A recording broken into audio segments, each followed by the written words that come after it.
selamat sejahtera semua murid-murid. Hari ini kita akan memulakan pembelajaran kita yang sangat istimewa dalam unit 7 yang bertajuk Masyarakat Penyayang Tonggak Aspirasi Negara.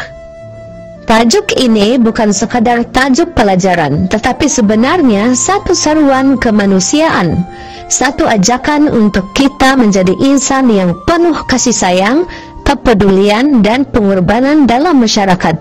Sebagai seorang guru, saya ingin kita semua merenungkan seketika, apa artinya menjadi penyayang? Sebagai makhluk sosial yang berfungsi kehidupan di dunia yang sementara ini, kita diajar untuk mengasihi sesama manusia sebagaimana kita mengasihi diri kita sendiri.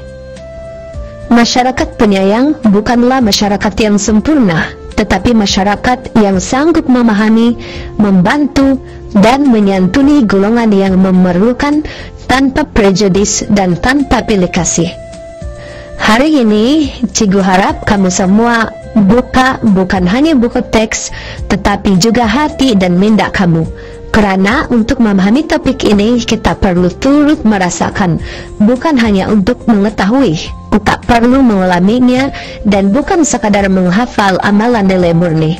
Marilah kita belajar bukan hanya sekadar untuk lulus peperiksaan, tetapi untuk lulus menjadi insan yang bermoral dan mempunyai kasih.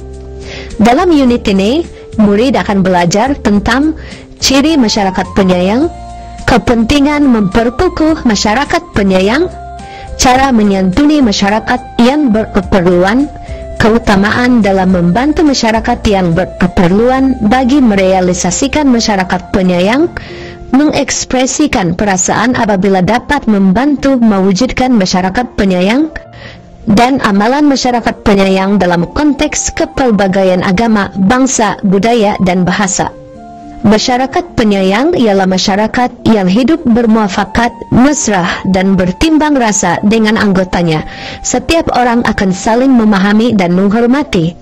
Kita patut berasa bertuah karena masyarakat Malaysia terdiri daripada pelbagai kaum yang saling membantu apabila berlaku sesuatu musibah seperti banjir, tanah runtuh, atau kebakaran.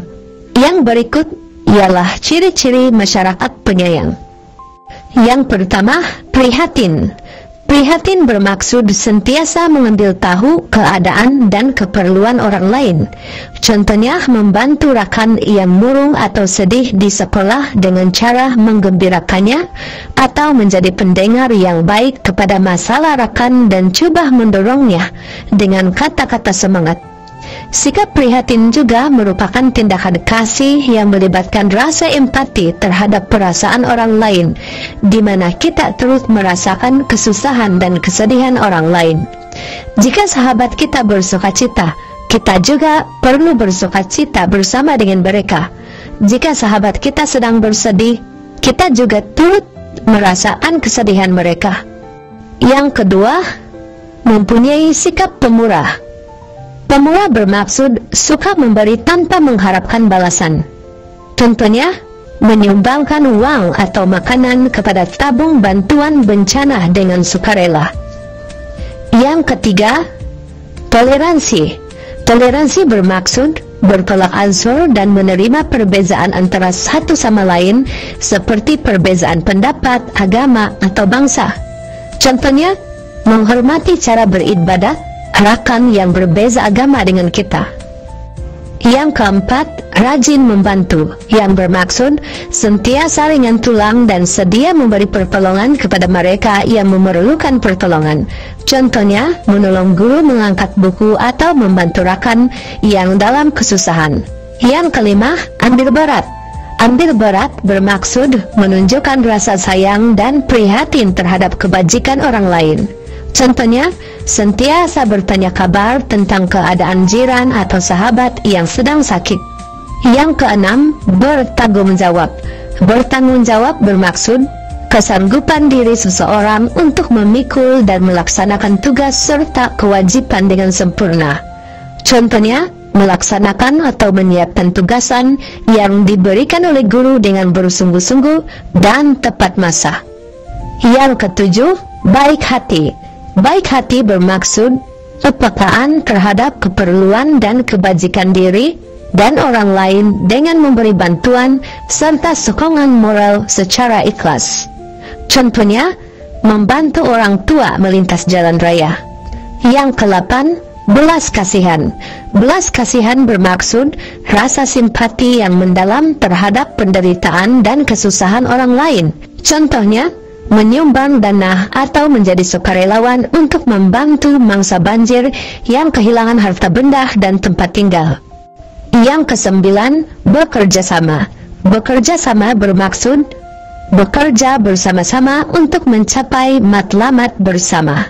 Contohnya, penduduk kampung bergotong royong membaiki rumah seorang jiran yang rusak akibat tanah runtuh. Amalan bekerja sama dapat memberikan kekuatan dan sokongan antara satu sama lain. Ia menggambarkan bahwa manusia dicipta untuk saling membantu.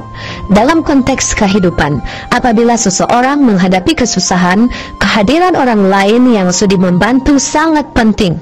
Begitu juga dalam masyarakat, bekerja sama akan menjadikan sesuatu tugas lebih mudah, cepat, dan bermakna. Yang ke-10, bertimbang rasa. Bertimbang rasa bermaksud mengambil kira perasaan dan keperluan orang lain dalam setiap tindakan yang dilakukan. Contohnya, tidak membuat bising semasa berada di hospital untuk menjaga ketentraman pesakit yang memerlukan rehat. Sikap bertimbang rasa ini merupakan peraturan emas atau golden rule yang menekankan empati dan saling menghormati.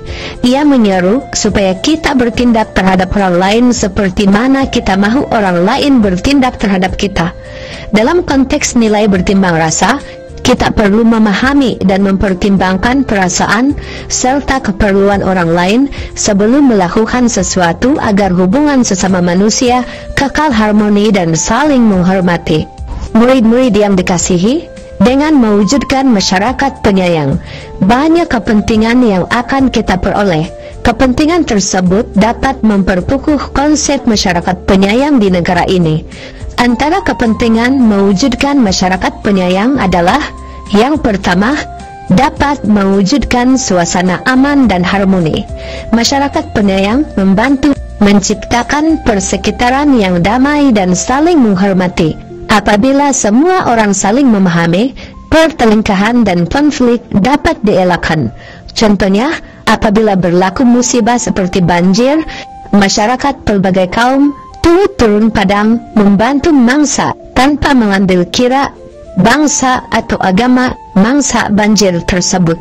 Sebagai masyarakat penyayang, kita diajar untuk menjadi pembawa damai dalam masyarakat.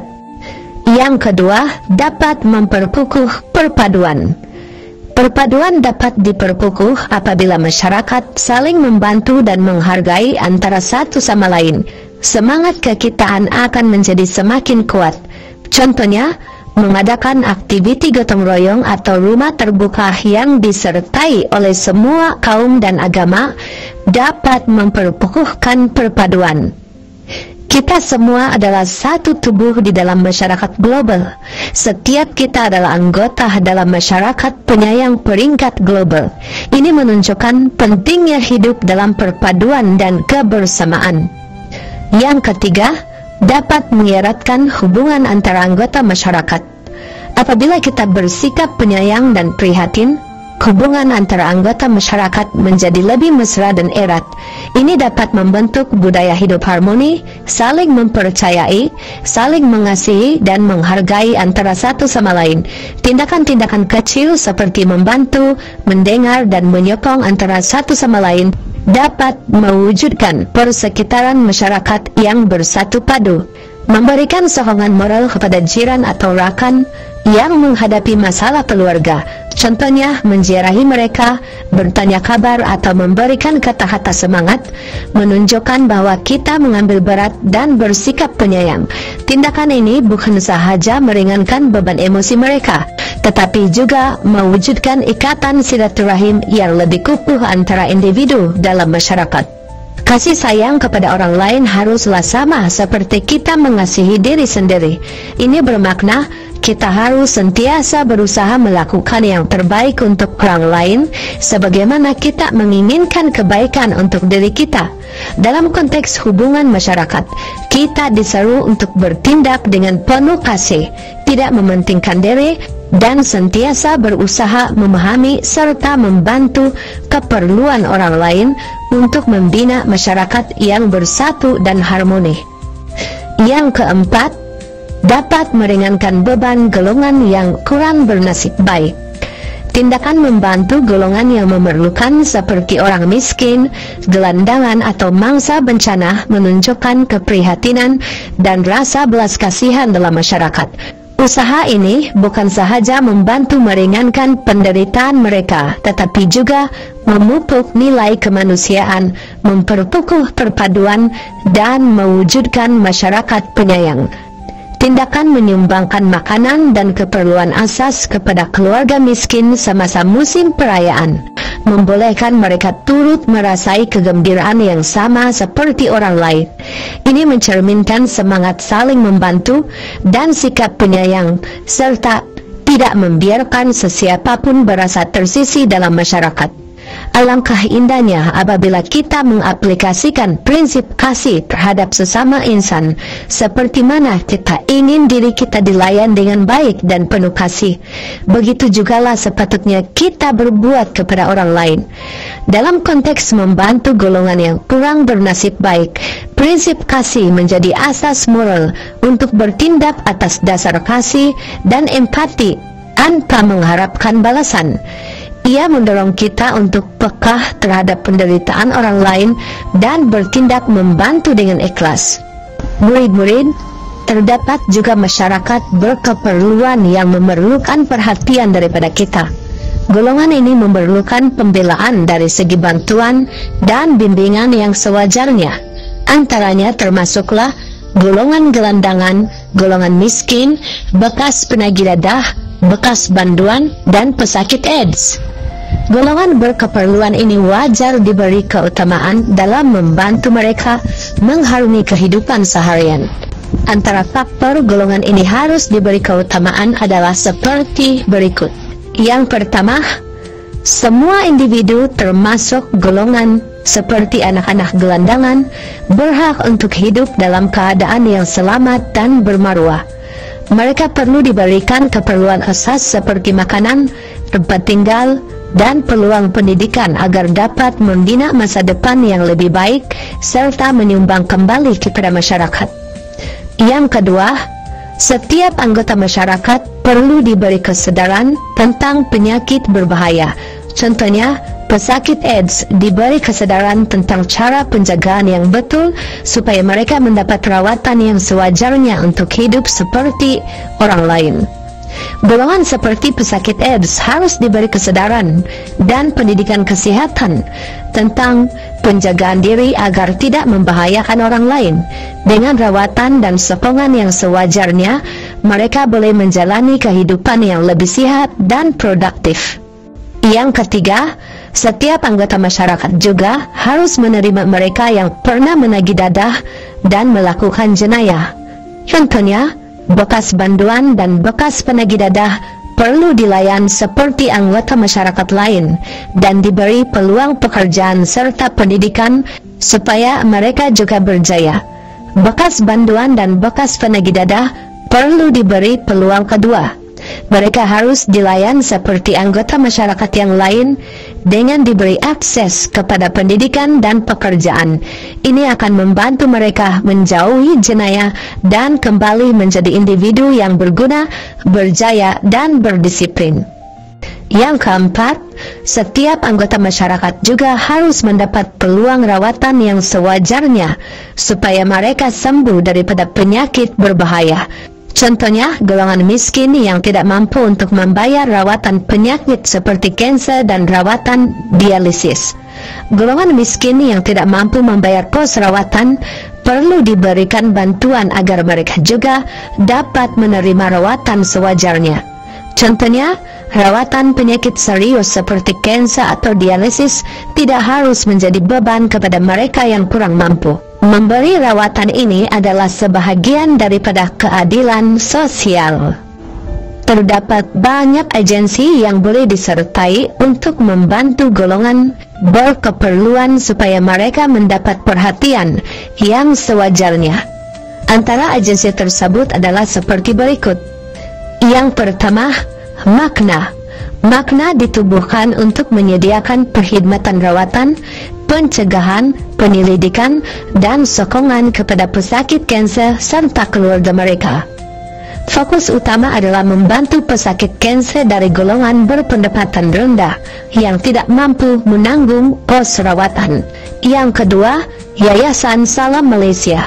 Yayasan Salam Malaysia adalah organisasi bebas yang mempromosikan semangat kesukarelawanan dalam kalangan rakyat Malaysia, menyediakan peluang untuk mereka berkhidmat dengan komuniti yang memerlukan di dalam dan luar negara. Yang ketiga, Persatuan Mencegah Dadah Malaysia, Pemadam. Pemadam adalah pertubuhan bukan kerajaan yang membela nasib dan kebajikan bekas penagih dadah di seluruh Malaysia dengan misi untuk mewujudkan masyarakat bebas dadah. Yang keempat, Majlis AIDS Malaysia, MSC. MSC ditubuhkan untuk meningkatkan kesedaran, mencegah penularan HIV, dan menyediakan sokongan kepada individu yang hidup dengan HIV atau AIDS di Malaysia. Untuk memupuk budaya penyayang dalam kalangan masyarakat, pelbagai cara boleh dilaksanakan. Antara cara yang boleh dilakukan oleh individu dalam sesebuah komuniti untuk memupuk budaya penyayang adalah seperti yang berikut. Yang pertama, memberikan bantuan kepada mangsa bencana alam. Apabila berlaku bencana seperti banjir, tanah runtuh, atau kebakaran, masyarakat harus segera menghulurkan bantuan dari segi makanan, pakaian, tempat tinggal, atau sumbangan keuangan. Contohnya, masyarakat boleh mengumpulkan barangan keperluan untuk disalurkan kepada mangsa banjir di negeri jiran. Yang kedua, melibatkan diri dalam aktiviti gotong royong.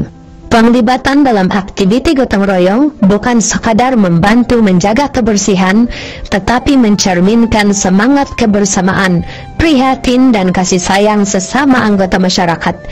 Dengan berganding bahu dalam usaha memperbaiki persekitaran seperti membaiki rumah warga emas, membersihkan kawasan rumah ibadat, atau membantu mangsa bencana, kita menyamai nilai kepedulian dan belas kasihan dalam masyarakat.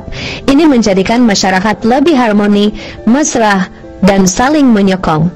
Yang ketiga, menyertai rukun tetangga. Penyertaan dalam aktiviti rukun tetangga menunjukkan sikap prihatin, bertanggung jawab, dan kasih terhadap jiran tetangga. Ia membolehkan kita saling mengenali, menjaga keselamatan kejiranan, serta membantu anggota masyarakat yang menghadapi kesusahan. Aktiviti seperti rendahan keselamatan, majelis ramah mesra, bantuan kepada keluarga miskin, atau gotong royong menunjukkan bahwa setiap individu memainkan peranan penting dalam membentuk masyarakat yang aman dan penyayang. Contoh aktiviti rukun tetangga ialah menyertai rondahan malam bagi menjaga keselamatan kawasan perumahan, menganjurkan aktiviti bantu-membantu seperti memberi barangan keperluan kepada jiran yang sakit atau daif, dan menyambut perayaan bersama untuk mewujudkan semangat muhibah. Yang keempat, memberikan bantuan kepada golongan OKU atau orang kurang upaya. Golongan OKU merupakan sebahagian daripada masyarakat yang memerlukan sokongan fisikal, emosi, dan sosial dalam kehidupan seharian. Dengan memberikan bantuan kepada mereka, mencerminkan nilai belas kasihan, baik hati, dan bertimbang rasa. Bantuan ini boleh diberikan dalam bentuk kemudahan asas, sokongan moral, peluang pekerjaan, pendidikan, atau membantu dalam urusan seharian. Tindakan ini dapat mewujudkan suasana masyarakat penyayang yang inklusif dan tidak meminggirkan sesiapa. Contoh bantuan yang boleh diberikan kepada golongan OKU ialah menyediakan kemudahan mesra OKU di tempat awam seperti laluan khas, tandas khas, dan tempat letak kereta, menyumbang peralatan sokongan seperti kerusi roda atau alat pendengaran, menjadi sukarelawan dalam program community untuk membantu OKU menjalankan aktiviti harian, dan menyediakan peluang latihan dan pekerjaan kepada golongan OKU. Kesimpulannya, setiap anggota masyarakat termasuk Anda perlu memberikan sokongan kepada semua aktiviti kemanusiaan yang melibatkan golongan berkeperluan. Kita perlu bersama-sama menghulurkan bantuan kepada mereka tanpa mengira kaum, budaya, agama, dan bahasa. Masyarakat perlulah mengamalkan nilai kasih sayang, kerjasama, baik hati, hormat, dan toleransi. Sebagai masyarakat penyayang, kita akan merasa bersyukur dan gembira karena dapat berbakti dan menyenangkan kehidupan anggota masyarakat yang memerlukan bantuan.